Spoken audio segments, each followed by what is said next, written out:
ദൈവത്തിന്റെ അതിപരിശുദ്ധമായ നാമം വാഴ്ത്തപ്പെടുമാറാകട്ടെ. എല്ലാവർക്കും നല്ലൊരു സുദിനം ആശംസിക്കുന്നു.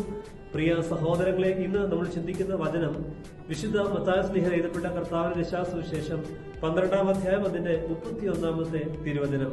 ആകയാൽ ഞാൻ നിങ്ങളോട് പറയുന്നു, മനുഷ്യരുടെ എല്ലാ പാപങ്ങളും ദൈവദൂഷണങ്ങളും മനുഷ്യരോട് ക്ഷമിക്കപ്പെടും. ആത്മാവിനെതിരെയുള്ള ദൈവദൂഷണങ്ങൾ മനുഷ്യരോട് ക്ഷമിക്കപ്പെടുകയില്ല. കർത്താവിനാൽ ഏറ്റവും അനുഗ്രഹിക്കപ്പെട്ടവരെ, ഈ വചനത്തിന്റെ സന്ദർഭം ഇപ്രകാരമാണ്. കർത്താവിന്റെ അടുക്കൽ ഊമനും അന്ധനുമായ ഒരു പിശാച് ബാധിതനെ ജനങ്ങൾ കൊണ്ടുവരുന്നുണ്ട്. കർത്താവ് അവനിൽ മനസ്സലിഞ്ഞ് അവനെ സുഖപ്പെടുത്തുമ്പോൾ പരീശന്മാർ കർത്താവിനെതിരെ ഒരു ദുരാരോപണം ഉന്നയിക്കുന്നുണ്ട്. ഇവൻ പിശാചുകളെ പുറത്താക്കുന്നത് പിശാചുകളുടെ തലവനായ ബേൽസെബൂബിനെ കൊണ്ടാണെന്നാണ് അവർ പറയുക.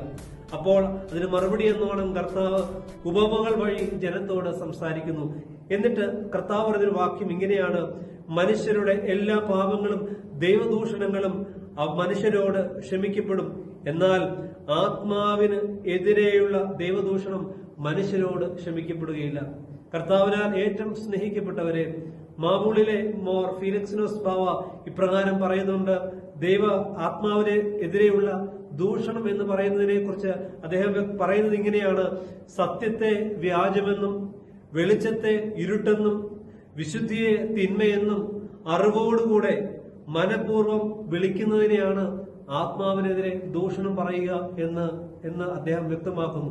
പ്രിയപ്പെട്ടവരെ, ഒരു നന്മ കാണുമ്പോൾ അതിനെ തിന്മയായി കണക്കാക്കുന്ന, നന്മയാണെന്ന് അറിഞ്ഞിട്ടും നന്മയാണെന്ന് മനസ്സിലാക്കിയിട്ടും അതിനെ തിന്മയെന്ന് വിളിച്ചു പറയുന്ന ഒരു മനസ്സിന്റെ അവസ്ഥ, അത് പരിശുദ്ധാത്മാവിനെതിരെയുള്ള ദൂഷണമാണ്. പ്രിയപ്പെട്ടവരെ, നന്മയെ സ്വീകരിക്കാനാവാതെ നന്മയ്ക്ക് എതിരായി നമ്മുടെ ഹൃദയവാതിൽ അടച്ചു കളയുമ്പോൾ അവിടെ പരിശുദ്ധാത്മാവ് വേദനിക്കും. നമ്മളെല്ലാം പരിശുദ്ധാത്മാവിന്റെ ആലയങ്ങളാണ്.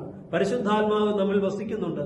പരിശുദ്ധാത്മാവ് നല്ല നല്ല കാര്യങ്ങൾ ചെയ്യുവാൻ പ്രേരണ നൽകുമ്പോൾ അതിനെതിരെ, പരിശുദ്ധാത്മാവിന്റെ പ്രേരണകൾക്കെതിരായി നമ്മുടെ ഹൃദയം അടച്ചു കളയുന്നതിനെ പരിശുദ്ധാത്മാവിനെതിരെയുള്ള ദൂഷണമായിട്ട് പിതാക്കന്മാർ ചിത്രീകരിക്കുമ്പോൾ, പ്രിയ സഹോദരങ്ങളെ, മോർ അഫ്രേം പരിശുദ്ധാത്മാവിനെ കുറിച്ച് പറയുന്നത് ഇങ്ങനെയാണ്: ഹൃദയം കല്ലായി മാറിയാൽ, ഹൃദയം കാഠിന്യമുള്ളതായി മാറിയാൽ ആത്മാവ് നിശബ്ദമായിരിക്കും.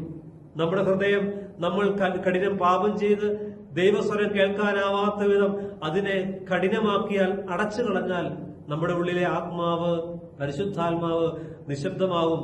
ആത്മാവിനെതിരെ ഹൃദയം കഠിനമാകുമ്പോൾ ആ ഹൃദയത്തിൽ ദൈവസ്വരം കേൾക്കുകയോ അനുഭവിക്കുവാനുള്ള അവസരം ലഭിക്കുകയോ ചെയ്യാതെ ജീവിച്ചിരിക്കുമ്പോൾ തന്നെ ആ വ്യക്തി നാശത്തിലേക്ക് പോകുന്നു എന്നാണ് മോർ അഫ്രേം പറയുക.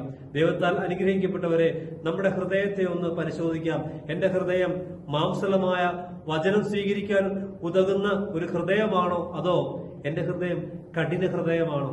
എന്റെ ഹൃദയം കഠിനമായാൽ എന്റെ ഉള്ളിൽ പരിശുദ്ധാത്മാവ് നിശബ്ദമായിരിക്കും. അതുകൊണ്ട് പ്രിയപ്പെട്ടവരെ, നമ്മുടെ ഹൃദയത്തെ ഒന്ന് പരിശോധിക്കുവാൻ, എന്തെങ്കിലും കുറവുകളും കുറ്റങ്ങളും നമ്മുടെ ജീവിതത്തിലുണ്ടെങ്കിൽ അവയെല്ലാം തമ്പുരാന്റെ സന്നിധിയിൽ ഏറ്റുപറഞ്ഞ് ഉപേക്ഷിച്ച് ഒരു വിശുദ്ധീകരണം പ്രാപിക്കുവാൻ നമുക്കിടയാകട്ടെ.